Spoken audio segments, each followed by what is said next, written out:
오늘은 욥기 19장 전반적인 말씀을 가지고 나의 대속자가 살아계시니 라는 제목으로 말씀을 같이 나누겠습니다. 3절 말씀에 너희가 10번이나 나를 학대하고도 부끄러워 아니하는구나. 이 말은 친구들이 욥에게 얼마나 말로 힘들게 했는가를 대변하는 구절입니다. 욥은 친구들이 10번이나 학대했다고 말했는데 여기서 10번이라는 말은 10번의 강타, 10번의 충격을 주었다 하는 뜻입니다. 10번의 강타, 충격이라는 의미는 그 친구들이 욥에게 강한 타격에 욥이 견딜 수 있는 한계가 왔다. 더 이상 견딜 수가 없다는 뜻입니다. 예를 들어서 권투 시합을 하는데 상대방을 쓰러뜨리기 위해서 잽을 날리고 어퍼컷과 훅으로 연속 가격할 때 상대 선수는 거의 정신이 혼미해지고 그 마지막 순간에 한 방을 날리면 KO가 됩니다. 지금 욥은 그 친구들의 말펀치, 잽과 어퍼컷 혹은 훅으로 거의 정신이 혼미할 지경이 되었고 이제 그 충격으로 쓰러지기 일보 직전이 되었다고 말하는 것입니다. 다시 말하면 욥이 더 이상 친구들의 말 공격에 항복할 수밖에 없는 지경까지 왔다. 창세기 31장 7절에서 야곱은 그의 아내들에게 이렇게 말합니다. 그대들의 아버지가 나를 속여 품삯을 10번이나 변경하였느니라. 그러나 하나님이 그를 막으사 나를 해치지 못하게 하셨으며 라고 말했습니다. 이 말은 야곱의 장인 라반이 야곱을 10번을 속였다는 횟수를 말하는 것이라기보다는 라반의 속임수가 극에 달했다 하는 것입니다. 그래서 하나님께서 더 이상 라반의 속임수를 두고 볼 수 없으셔서 하나님께서 이 사건에 개입하셨다는 뜻입니다. 욥의 친구들이 10번이나 욥을 말로 학대했다고 하는 말은 하나님께서 이 상황을 더 이상 가만히 보고 계시지 않을 것이라는 욥의 심정이기도 합니다. 이 정도가 됐으면 하나님께서 좀 나서 주셔야 하지 않겠습니까? 하고 욥이 하나님에게 호소하는 것입니다. 첫째로 욥은 이렇게 말합니다. 나는 지금 하나님에게 시험을 당하고 있는 거야. 욥은 그의 친구들에게 너희가 나를 향하여 비난하고 부끄럽고 숨겨진 말 못할 죄가 있다고 증언하는데 그렇다 하더라도 그것은 나와 하나님과의 문제이지 너희에게 아무 상관이 없다. 그렇게 말합니다. 이 세상에서 마음속에 숨겨진 죄를 가지지 않는 사람이 누가 있느냐? 너희도 마찬가지 아니냐? 하면서 욥은 친구들에게 따지는 것입니다. 마태복음 15장 19절 말씀에 마음에서 나오는 것은 악한 생각과 살인과 간음과 음란과 도둑질과 거짓 증언과 비방이니라고 말씀하고 있는데 예수님은 인간의 죄를 두 가지로 구별하셨습니다. 마음속에 있는 더러운 생각의 죄와 그 마음속에 있는 더러운 생각이 입과 발과 손과 행동으로 나오는 죄. 그런데 세상 법정에서는 마음속에 있는 죄된 생각만 가지고는 일반적으로 죄라 그렇게 말하지 않습니다.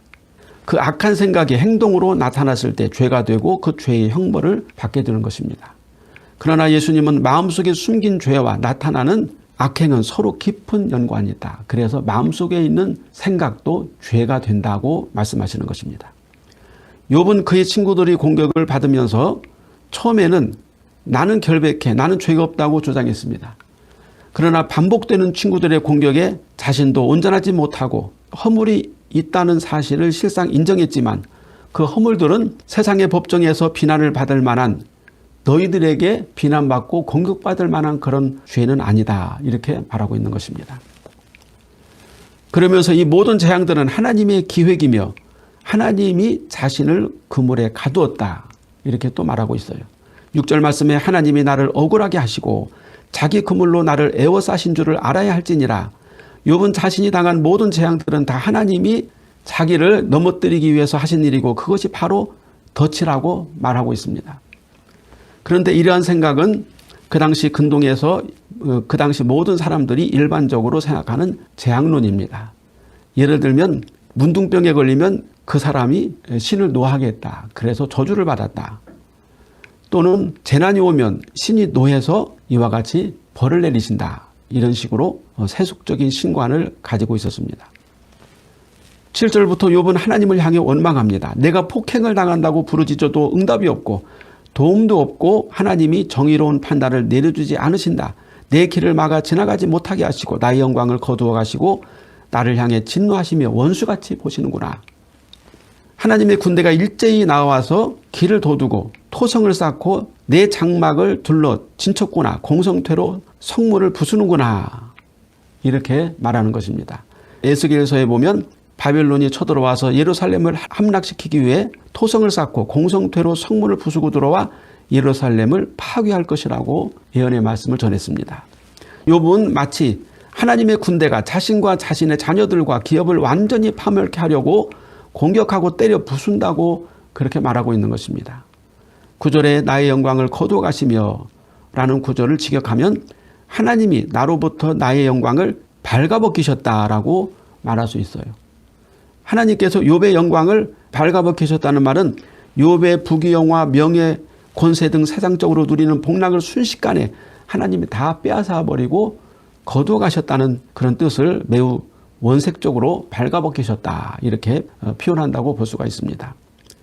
10절에 나는 죽었구나 내 희망을 나무 뽑듯 뽑으시고라고 한탄하고 있는데 여기서 희망은 한 가닥의 소망의 줄, 소망의 끈을 말하고 있습니다. 욥이 그렇게도 소망하고 갈망하는 소망의 끈은 무엇일까요? 병이 나아서 다시 과거의 평안하고 부유한 삶으로 돌아가리라는 그러한 소망일까요?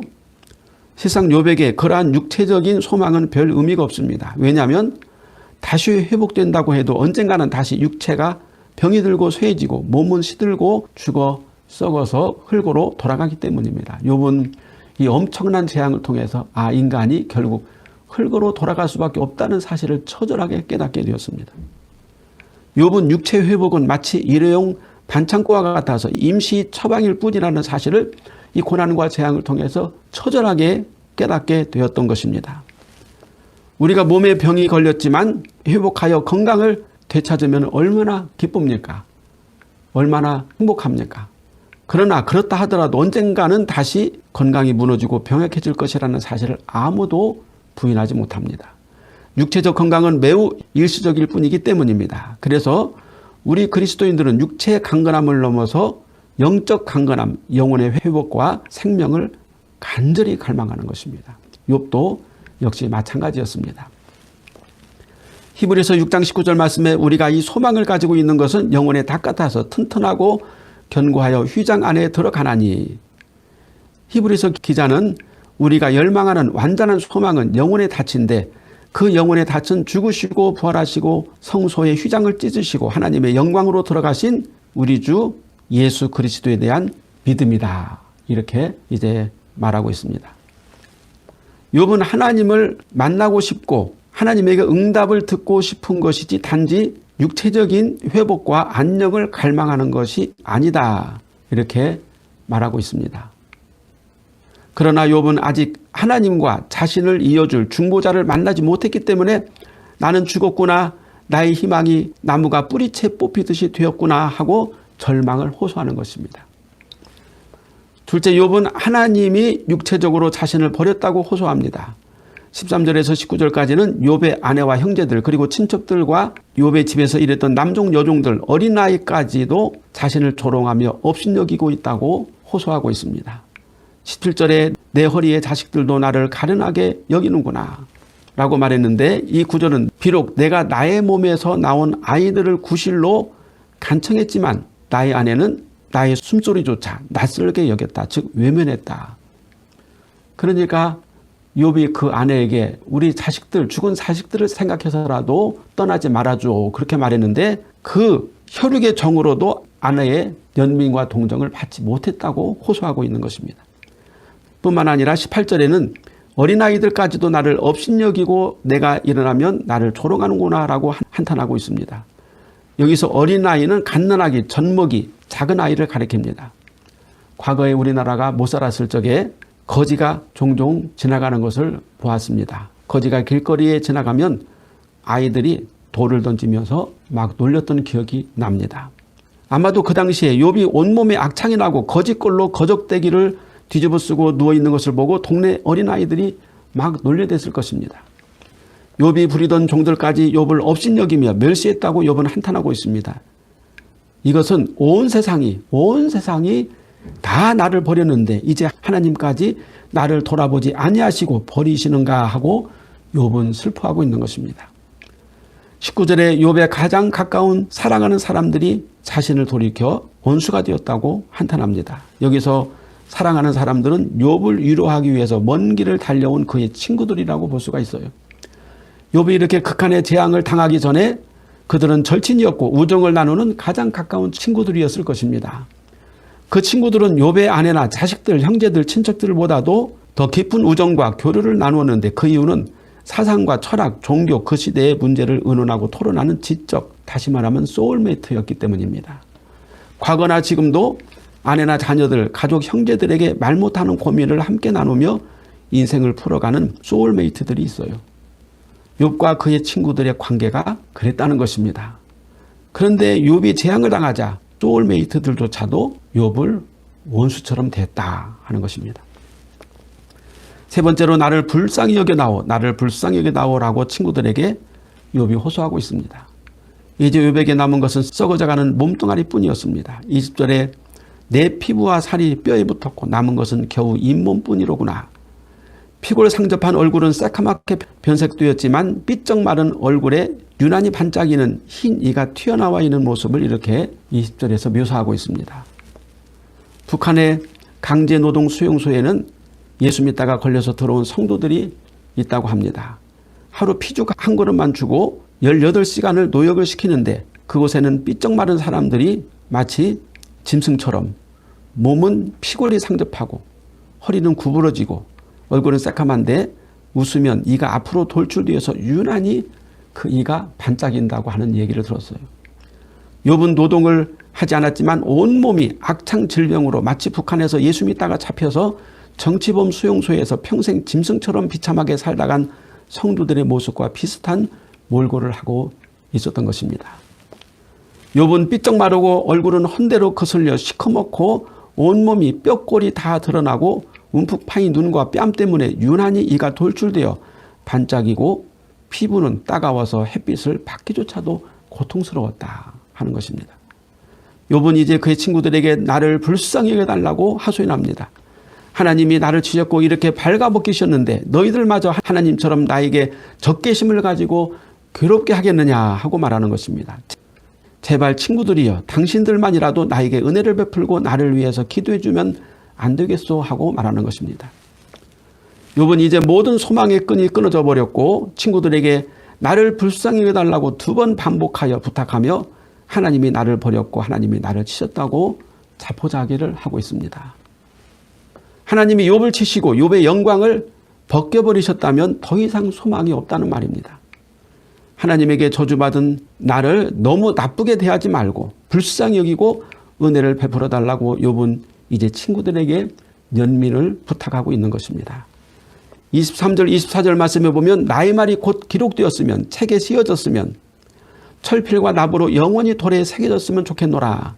여기서 기록되었으면 씌어졌으면 철필과 납으로 영원히 돌에 새겨졌으면 좋겠노라. 여기서 기록되었으면 씌어졌으면 새겨졌으면 이라는 말은 가정법으로 강한 희망과 바람을 나타냅니다. 욥은 더 이상 친구들과 미친 짓 같은 말싸움을 하고 싶지 않았습니다. 그래서 너희들의 말이 맞다. 하나님이 나를 치셨고 징계하셨고 이제 나는 아무것도 남은 것이 없고 그래도 성한 것이 있다면 아직 반짝이는 이빨뿐이다. 그러니 나를 제발 불쌍히 여기고 나에게 더 이상 악한 말이나 비난을 거두어 달라고 호소하고 있는 것입니다. 그럼에도 불구하고 욥에게 남은 한 가지 끊을 수 없는 소망의 끈, 소망의 줄이 있습니다. 그것은 자신의 진심이 영원히 남아있기를 희망하는 것입니다.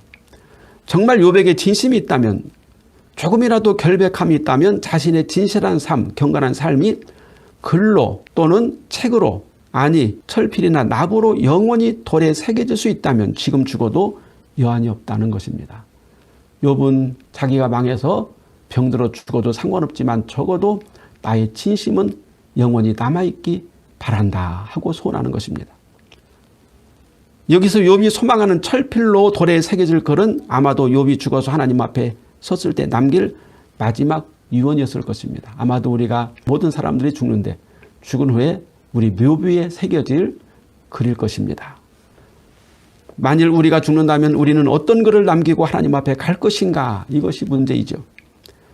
그리고 욥의 진심이 철필로 돌에 새겨져 영원히 남는다면 그 영원성은 곧 욥이 친구들의 비난을 무릅쓰고 주장했던 대속자와의 만남, 대속자와의 만남을 위한 유일한 희망의 끈이 되기 때문입니다.